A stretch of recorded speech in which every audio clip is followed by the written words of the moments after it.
buenas tardes para todos. Voy a tratar de dar respuesta puntual a algunas de las cosas que se han dicho, pero yo quisiera aprovechar este momento al comienzo para hacer una reflexión y, si se quiere, como usted bien lo dice, senador Delgado, tener un diagnóstico certero de cuáles son las causas de lo que aquí está ocurriendo. Porque lo digo con toda sinceridad, aquí se han dicho cosas que no son. Cuando se ha dicho, por ejemplo, que la totalidad de la gestión de riesgo recae en la IPS, eso no es verdad. O cuando se ha dicho, y en eso no lo comparto, doctor Rubiano, que acá hay un problema estructural asociado esencialmente a los intermediarios. Yo no creo que eso sea cierto. Yo creo que uno de los problemas que hemos tenido históricamente es que no hemos diagnosticado bien cuál es la causa de este problema que estamos observando aquí en una de sus manifestaciones más dramáticas. Y quiero que reflexionemos un poco, y aquí tenemos, si se quiere, dos crisis o dos problemas superpuestos que a veces se confunden. Y voy a empezar por el primero. La crisis financiera del sector, que tiene como manifestación evidente dos aspectos: el deterioro de los patrimonios de muchas de las EPS y unas deudas acumuladas a lo largo del sistema, en toda la cadena. Y esa crisis tiene orígenes que se remontan a años atrás. No voy a ser exhaustivo, pero está en parte asociada al crecimiento exagerado de los servicios no POS, comenzando en el año 2007-2008. A algunas promesas de esfuerzo propio municipal que financiaron la expansión del régimen subsidiado, que tampoco se cumplieron, y a una igualación de los planes de beneficios sin la concomitante igualación de las UPC. En retrospectiva, esto es obvio, en su momento no era tan obvio. Eso generó un faltante. En algún momento, y por muchos años, por más de 6 años diríamos, este sistema gastó más recursos de los que tenía. Y eso, por supuesto, genera un faltante y genera esta manifestación evidente de la crisis. Y aquí vienen los problemas de diagnóstico, creo yo. Y, si se quiere, las demandas contradictorias de la sociedad y cosas que yo he oído decir aquí esta tarde que no son ciertas. Porque entonces se comienza a decirle a la EPS: señor, usted con la plata de la UPC, aumentada a 606 o lo que fuere, tiene que hacer 3 cosas al mismo tiempo.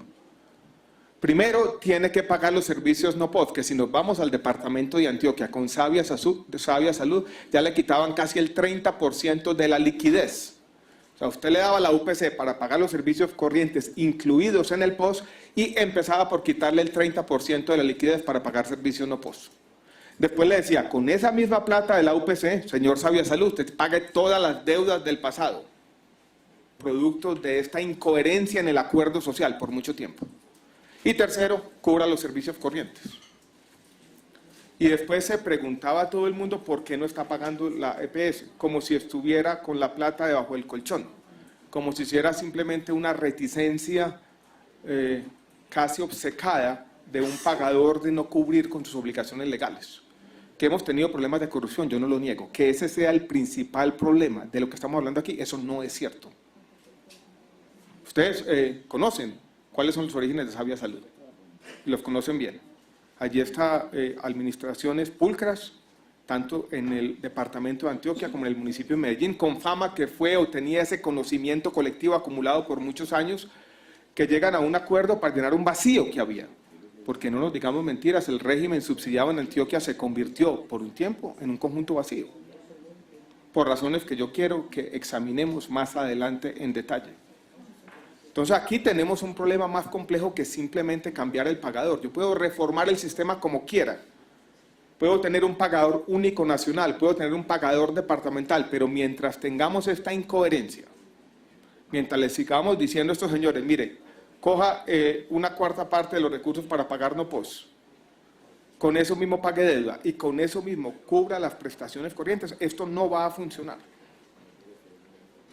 ¿Qué es lo que hemos venido haciendo nosotros en el ministerio? De esta manera puede entenderse la solución que hemos tratado desde hace un tiempo de darle a este problema. Como los recursos eran escasos y uno no podía con la plata de la UPC sanear completamente el sistema, necesitábamos recursos adicionales a los recursos de la UPC. Muchas de las leyes que aprobó este Congreso, muchos de los proyectos de ley, senador Delgado, con los que trabajamos juntos, apuntaban a eso precisamente.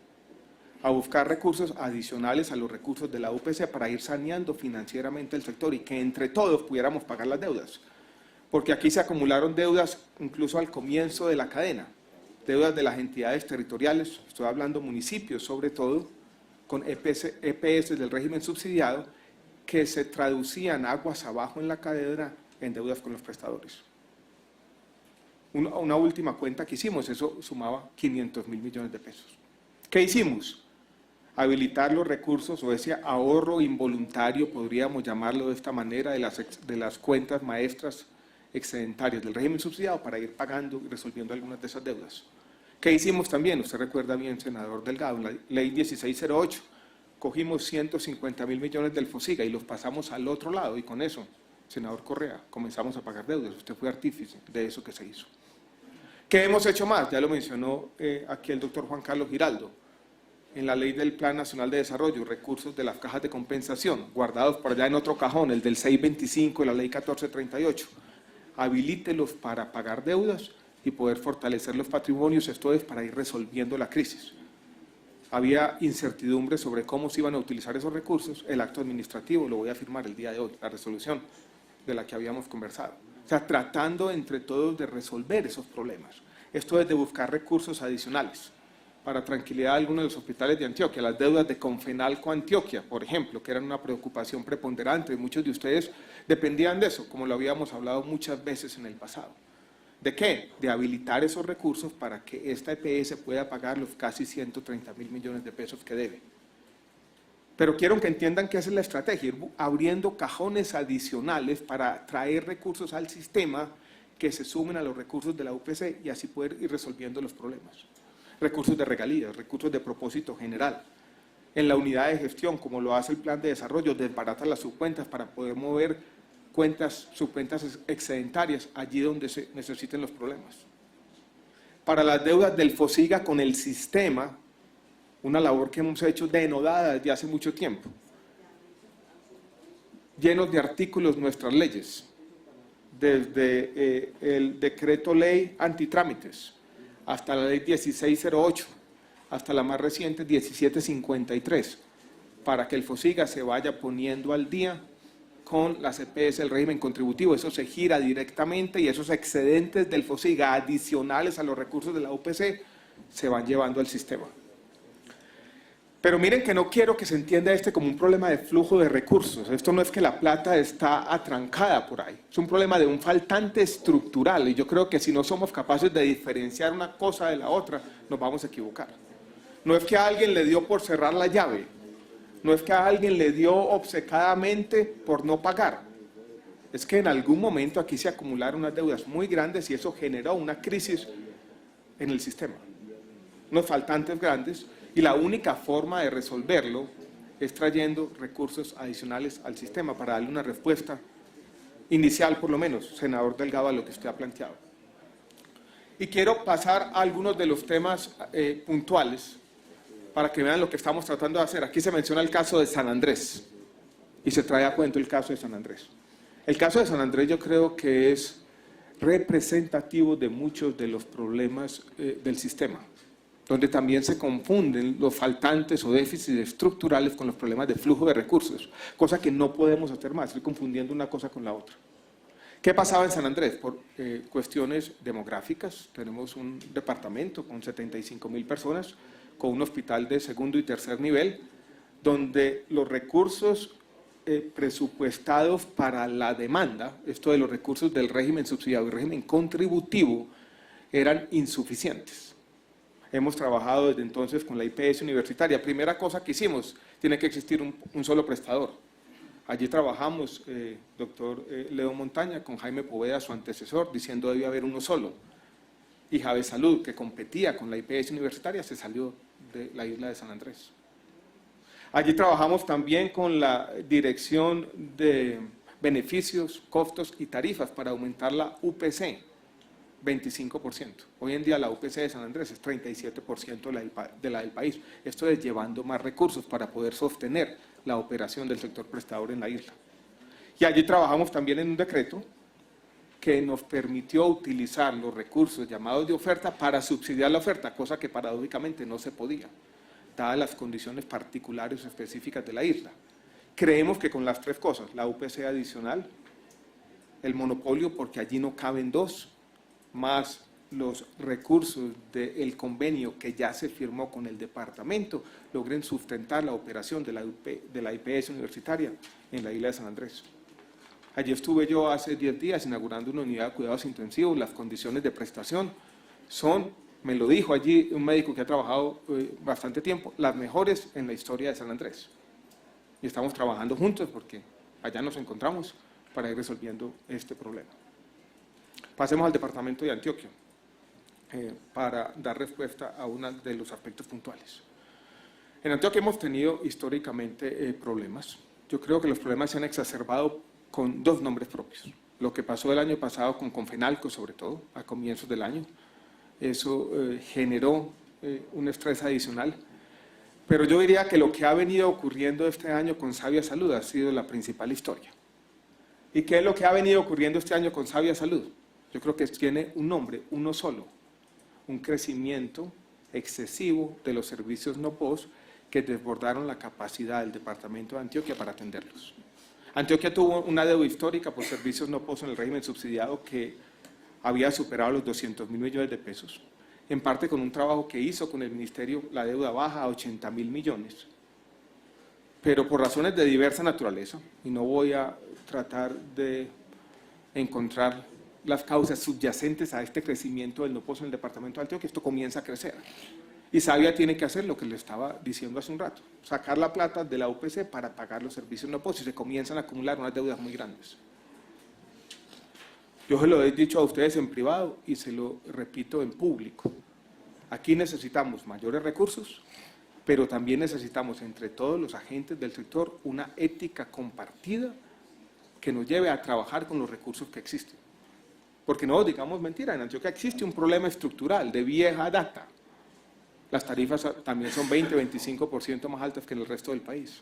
Y simplemente los recursos no están alcanzando. Y uno podría aumentar los recursos. Ahora con la viceministra nos pusimos a trabajar con el Ministerio de Hacienda, conseguimos 45.000 millones para todo el país, 16.000 millones de unas deudas viejas de Coljuegos. Esto es consiguiendo recursos adicionales para ir cancelando estas deudas. Se los vamos a mandar al departamento de Antioquia, esos 16.000 millones para Antioquia. Antioquia los irá a pagar, los gira directamente a los prestadores.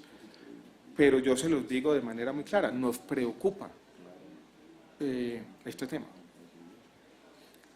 Porque ustedes dicen 1 billón, 1,4 billones. No es que el Ministerio de Salud tenga una cuenta donde pueda simplemente aquí escribir un cheque y girárselos aquí. Nosotros tenemos que estar en una realidad institucional donde hay recursos escasos. Y el tema del crecimiento de las deudas no POS, yo lo digo claramente, no es un problema generalizado en todo el país. No está en Bogotá, no está en Atlántico. En menor medida, pero en mucho menor medida está en Santander. Y ya me voy a referir al departamento del Valle del Cauca, donde tenemos una coyuntura que es similar, pero no es idéntica a la del departamento de Antioquia. Entre todos tenemos que seguir trabajando. Ustedes siempre han tenido las puertas abiertas en el ministerio, siempre hemos bregado a buscar salidas. Para mencionar la misma IPS universitaria, ha sido el principal hospital de Colombia beneficiario de la compra de cartera con más de 60.000 millones. Y con buena voluntad seguiremos trabajando. Pero aquí tiene que, estábamos la semana pasada en Cartagena, en el foro farmacéutico de la ANDI, allí estuvo el doctor Juan Carlos, dimos unas discusiones similares. Y el lema de la conferencia era la salud, responsabilidad de todos. Yo hago un llamado respetuoso a eso también. Tiene que ser responsabilidad de todos. Y responsabilidad de todos significa tener un acuerdo social coherente. La responsabilidad de las instituciones hospitalarias es doble. Una con el paciente, pero la otra también con los recursos del sistema, que son recursos limitados, finitos, escasos. Y cada que se hace un procedimiento que no sea costo efectivo, se le está quitando a otro paciente. Y yo creo que en eso tenemos que ser todos conscientes. Paso al departamento del Valle del Cauca. Ya lo dije. En el Valle del Cauca también ha existido un crecimiento reciente de algunas de las deudas asociadas a la otra EPS grande del régimen subsidiado, que es EMSANAR. Usted lo conoce bien. Usted, doctor Rubiano, es entrenar dependiente de alguna manera, dependen de ellos.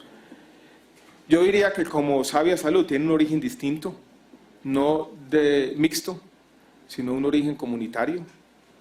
Se origina del departamento de Nariño, de gente trabajadora, con buena reputación, ordenada, en la que partiendo del principio de buena fe que se invocaba esta mañana en esta misma sala, yo confío en ellos.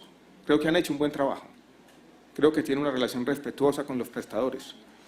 Creo que son un ejemplo de una institución que va surgiendo de abajo hacia arriba para resolver problemas complejos, porque la administración del riesgo de salud es un problema complejo en todas las sociedades del mundo. ¿Qué pasó con ellos? Algo parecido.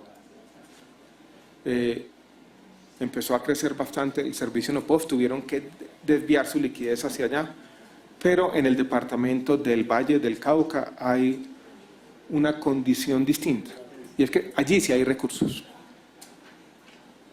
Y yo creo que el departamento se tiene que poner las pilas y tiene que empezar a cancelar los servicios no POS a la EPS del subsidiado para que esas deudas tan grandes no se acumulen. Entonces, cuando uno tiene esta gran paradoja, la caja de la EPS se va a pagar servicios no POS, se le recobra al departamento y el departamento deja de pagar, es el departamento quien está afectando al sistema de salud. En este caso particular del departamento del Valle del Cauca, nosotros hemos tenido conversaciones con ellos, la doctora Ana Lucía Villa los ha llamado una y otra vez, tenemos reuniones una y otra vez, y voy a salir de aquí a lo mismo, a decir, por favor, señores, en esta coyuntura difícil ustedes tienen que pagar, miren un poco el reclamo vehemente que hace el señor gerente del Hospital Universitario del Valle. En otras regiones del país no tenemos este mismo problema. Si ustedes van aquí en Bogotá, no hay una deuda creciente por servicios no POS. Tenemos un tema en la EPS Capital Salud, pero es relacionado más bien a la forma como contrata con sus hospitales públicos, que ha venido deteriorando su situación financiera, pero el tema es distinto. Entonces, entre todos, vamos a seguir tener que trabajando con lo que hay. Yo voy a dar este tema, dijéramos, conceptual de cómo vamos a salir de la crisis, doctor Juan Carlos, y yo hago una respuesta a lo que usted dice sobre el tema de necesidad de reforma. ¿Qué me preocupa a mí? ¿Cómo se resuelven estos problemas de crisis? Y esta es una crisis que se asimila mucho a la crisis financiera. No es tan grande como la de finales de los 90, es tal vez parecida a la que tuvimos en el sector bancario y financiero a comienzos de la década del 80. Y yo he dicho, para resolver una crisis uno necesita 4 elementos siempre. Lo primero es claridad. Uno tiene que ser capaz de diagnosticar el problema y tener una senda de recuperación. Y yo digo, el decreto de habilitación financiera por lo menos hace eso. Por lo menos nos está diciendo, señores pagadores, ustedes tienen que funcionar en este marco claro. Nosotros vamos a tener estabilidad en las reglas de juego y le vamos a pedir a la sociedad colombiana, al sector privado, 4 billones de pesos para ir sustentando patrimonialmente el sector salud. De pronto el país no se ha dado cuenta plenamente de lo que estamos pidiendo.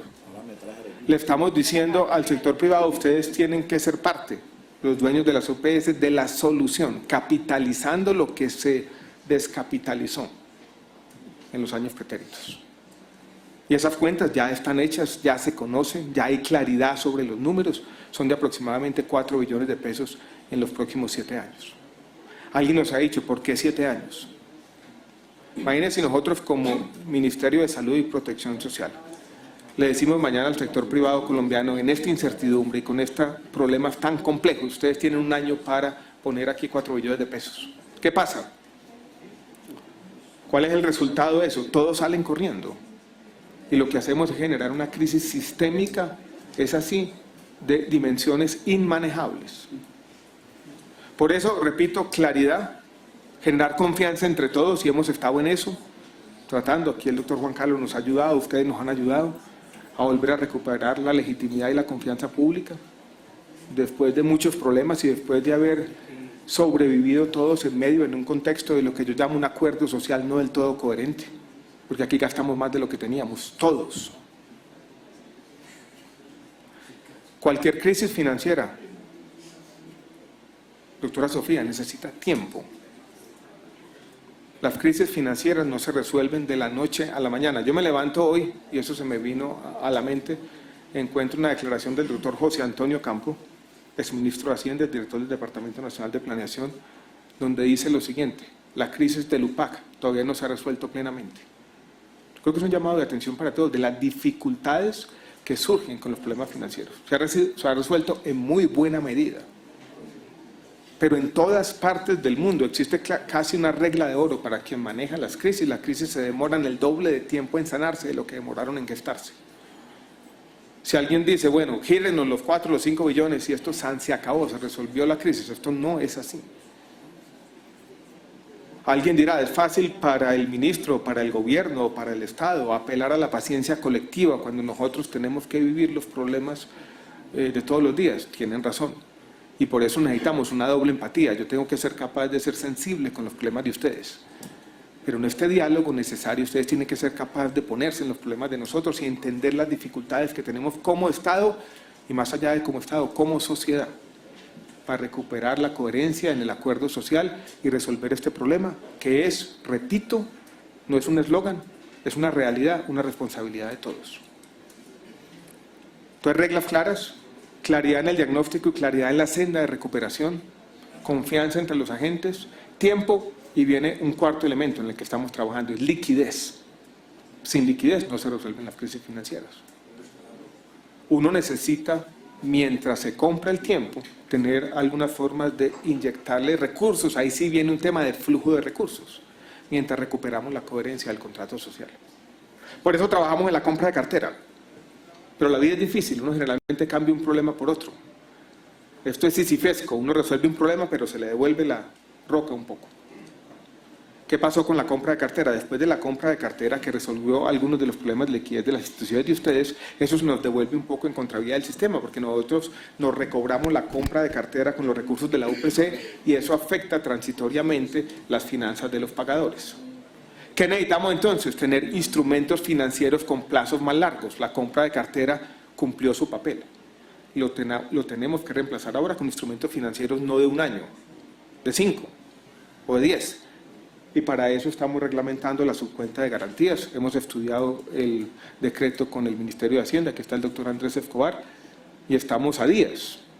Yo no iría más allá de semanas a tener ese decreto listo, firmado, con instrumentos financieros que nos amplíen los plazos y nos den el cuarto elemento de solución de la crisis. Claridad en las reglas de juego, confianza entre los agentes, tiempo, digámoslo de esta forma, paciencia colectiva y liquidez en la que vamos a trabajar con ustedes. Y doble empatía, señoras y señores. Porque no es simplemente venir a decir, bueno, ¿cómo nos resuelven el problema?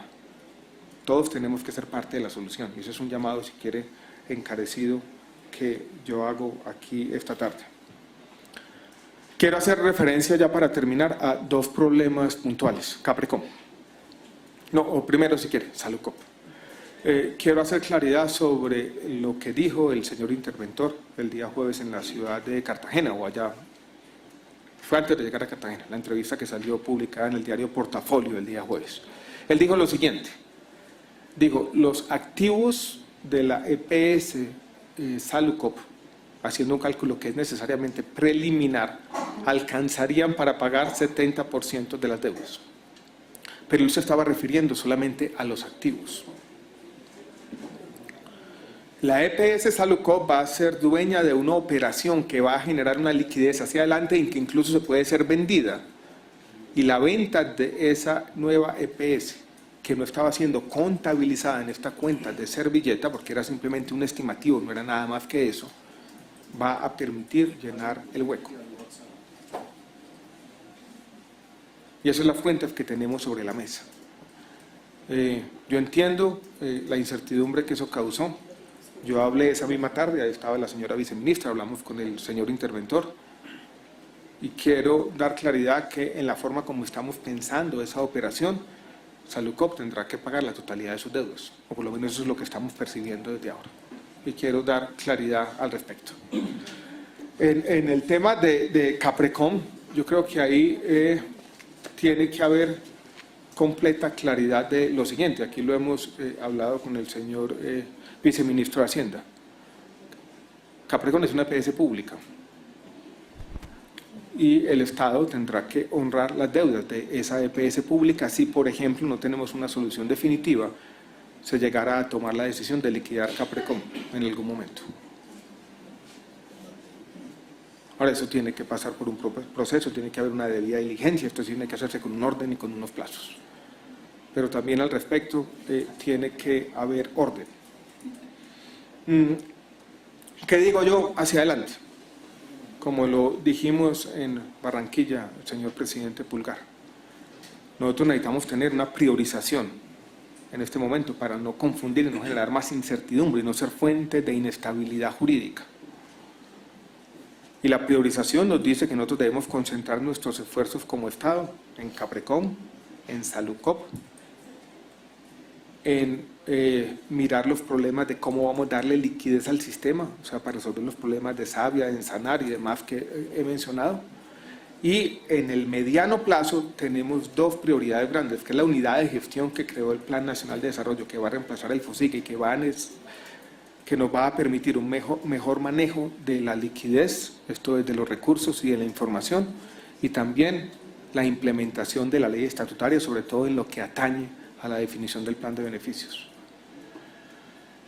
El proyecto nuevo que quiere ser discutido, nosotros lo vemos como parte de esta estrategia, en el sentido de que nos da mecanismos de flexibilidad para seguir manejando un problema muy complejo. Sobre todo mecanismos, los que más valoramos son los mecanismos financieros, que son importantes. Y aquí cualquier cosa la vamos a necesitar. Pero no queremos con ese proyecto abrir la caja de Pandora y en un momento en que le estamos diciendo a la sociedad, mire, con certidumbre jurídica, sin estabilidad jurídica, vengan y apórtenos a la solución de este problema con 4 billones, nosotros vamos a decir, bueno, no sabemos si mañana va a haber EPS, no sabemos cuál va a ser el sistema. Eso, con todo respeto, sería, creo yo, contradictorio. No estaríamos coayudando a resolver los problemas, sino todo lo contrario. Por eso yo también le he dicho al doctor Juan Carlos, con todo el respeto, en discusiones que no son fáciles, que son complejas, que son globales, porque nadie se ha puesto de acuerdo sobre cómo manejar esto, que a mí me da miedo la incertidumbre jurídica que crearía una gran discusión sobre la estructura del sistema de salud en un momento de precariedad y dificultades financieras.